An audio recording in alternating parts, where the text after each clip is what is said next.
भाइयों, एक होती है अच्छी किस्मत, जिनका सब कुछ अच्छा होता है, उनके कारण से उनकी किस्मतें बढ़िया हो जाती है। और एक होती है बुरी किस्मत, मतलब बुरी किस्मत मतलब बुरी किस्मत, सब कुछ बुरा होता है, मतलब भगवान भी उसका साथ नहीं देता होता है उस टाइम पे। एक हो गई अच्छी किस्मत, एक हो गई बुरी किस्मत। और एक कैटेगरी वो होती है जिसमें जो आदमी आते हैं उनके पास किस्मत ही नहीं होती है। मतलब एक ना अच्छी किस्मत है ना बुरी किस्मत है, उनकी किस्मत ही नहीं होती है। नल्ला लिखा होता है उनकी किस्मत में सीधा सीधा। भगवान बिल्कुल साथ नहीं देते हैं, भगवान साथ देते हैं तो कुदरत साथ नहीं देती है, कुदरत साथ देते हैं तो कुछ ना कुछ ऐसा हो जाता है कि उनकी किस्मत में लग जाती है। उनकी किस्मत होती ही नहीं है, आप ये समझ लीजिए। उस कैटेगरी में एग्जाम्पल के तौर पे मैं देखूंगा आपको आरसीबी जी हाँ भाइयों, उसी कैटेगरी में आती है। मतलब इस साल सब कुछ बढ़िया चल रहा था आरसीबी का, सारे प्लेयर फॉर्म में खेल रहे थे और इतनी कंसिस्टेंसी से आरसीबी खेल रही थी कि एक चोट तो मेरे को आरसीबी फैन होने पे शर्म आ गई भाई।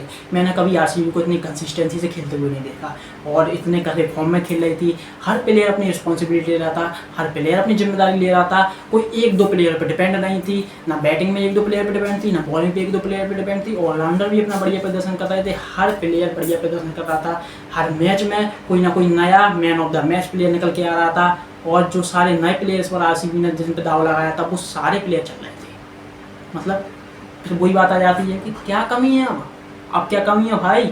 अब तो फाइनल आरसीबी जीतेगी, अब तो फाइनल आरसीबी जीतेगी। जी हाँ भाई, 2 हफ्ते बाद आरसीबी फाइनल जीतने भी वाली थी, कोई कमी नहीं रह रही थी भाई, कहीं से कहीं तक कोई कमी नहीं रह रही थी। और पहली बार मेरे को ऐसा लगा कि विराट कोहली और आरसीबी की किस्मत भी साथ दे रही है। भगवान ने भी इस बार अपने दोनों हाथों से लड्डू दे दिए हैं आरसीबी को कि लो खाओ बढ़िया बैठ के। मतलब दोनों तरफ से मेल मिल गए थे, सब कुछ हो गया था। 1 हफ्ते की देरी थी बस फाइनल में, और फाइनल मतलब पूरी आरसीबी के हाथ में रखा था इस बार।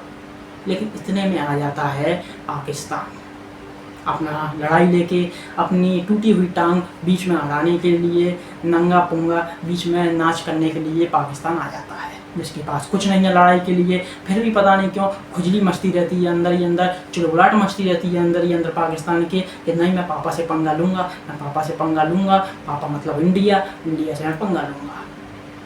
अरे भाई तेरे को पंगा लेना था तू बाद में ले लेता यार, कम से कम आरसीबी को तो जीता देता यार। पंगा लेना ही क्यों था, मैं तो कह रहा हूँ बाद में भी क्यों पंगा लेना ही क्यों था। तेरे में पंगा लेने जैसा रखा क्या है। मतलब बहुत गुस्सा आ रही है भाई कि आरसीबी इतने कर्रे में थी, किस्मत भी साथ दे रही थी, सब कुछ साथ दे रहा था, आरसीबी जीतने वाली थी और ऐसे में आरसीबी किस वजह से रुकी, पाकिस्तान की वजह से, जो देश भी ढंग से लड़ने लायक नहीं है। वो देश ही नहीं है यार, वो कोई देश ही नहीं है। अरे मध्य प्रदेश जितना तो पाकिस्तान रखा है यार, इंडिया की कोई 2 स्टेट मिला दो पाकिस्तान बराबर है। इंडिया के सारे जने अगर एक एक थप्पड़ भी लगाए ना पाकिस्तान के लोगों को जाके, आर्मी को जाके, तो पाकिस्तान खत्म हो जाएगा यार। ये पाकिस्तान है, उसके चक्कर में आरसीबी का टाइटल लग गया इस बार। ये पाकिस्तान के चक्कर में आरसीबी का टाइटल लग गया भाई। पाकिस्तान पे इतनी गुस्सा आ रही है ना भाई, आर्मी वालों तुम पाकिस्तान को खत्म कर दो भाई, देश के नक्शे से पाकिस्तान को मिटा दो। जैसे वो बांग्लादेश पहले पाकिस्तान था, अब देश के नक्शे से वो पाकिस्तान में चुका है, अब वो बांग्लादेश के रूप में है। ऐसे ये वाला पाकिस्तान है ना, ये इंडिया के रूप में हो गया भाई। खत्म कर दो ये पाकिस्तान को, ना रहेगा पाकिस्तान, ना रहेगा बार बार का रट्टा है। हर बार हमारे आर्मी वालों को मारता है, हर बार टूरिस्ट को मारता है, हर बार कोई ना कोई को मारता है। बेफालतू में कितने लोगों की जान जाती है। बेचारी आर्मी में फौजी बन के खड़े रहते हैं लोगों का बॉर्डर पे, बेचारे फौजी, हमेशा उनके दिल में जान कर खोने का डर रहता है। क्यों रहता है? पाकिस्तान के चक्कर में, जिसमें कूदा भी नहीं है ढंग से लड़ने का।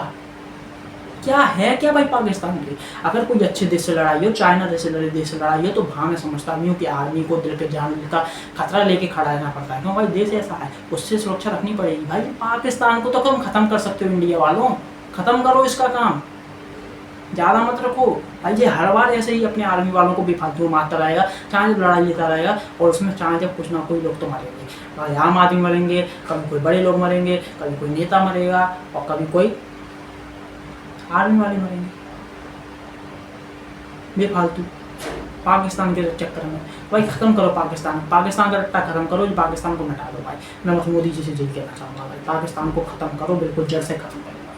और मैं भाई एक और बात कहना चाहूँगा, जो लोग भी लगे हैं इस बार धोनी पे ब्लेम डालना है कि धोनी की वजह से चेन्नई बेकार हुई, धोनी की वजह से चेन्नई बेकार हुई, तुम याद अकल लाओ थोड़ी। तुम क्रिकेट फैंस की नहीं है, तुम फुटबॉल फैंस बन जाओ। धोनी की वजह से बिल्कुल चेन्नई बेकार नहीं हुई है। धोनी की वजह से कुछ नहीं बिगड़ा है। और इस टाइम पे तो धोनी की बात ही नहीं आती है। इस टाइम पे अपन को सिर्फ यूनाइटेड रहना है, इंडिया को सपोर्ट करना है, इंडिया की आर्मी को सपोर्ट करना है। धोनी को जिसने भी विलेन किया उसकी ऐसी की तैसी भाई, सब पागल लोग हैं। अब भाई जब सबको छोड़ दो भाई जे, अभी सिर्फ इंडिया की आर्मी को एनकरेज करो, उनको प्राउड महसूस दिलाओ कि तुमने इतना बढ़िया करा है, तुम पाकिस्तान को भी ख़त्म कर सकते हो। और मोदी जी से गुहार लगाओ, पाकिस्तान को ख़त्म करो भाई, बस यही टारगेट है। और इंडिया की आर्मी की सुरक्षा की प्रार्थना करो। बस इतना ही कहना चाहूँगा। धन्यवाद अभी के लिए, बस।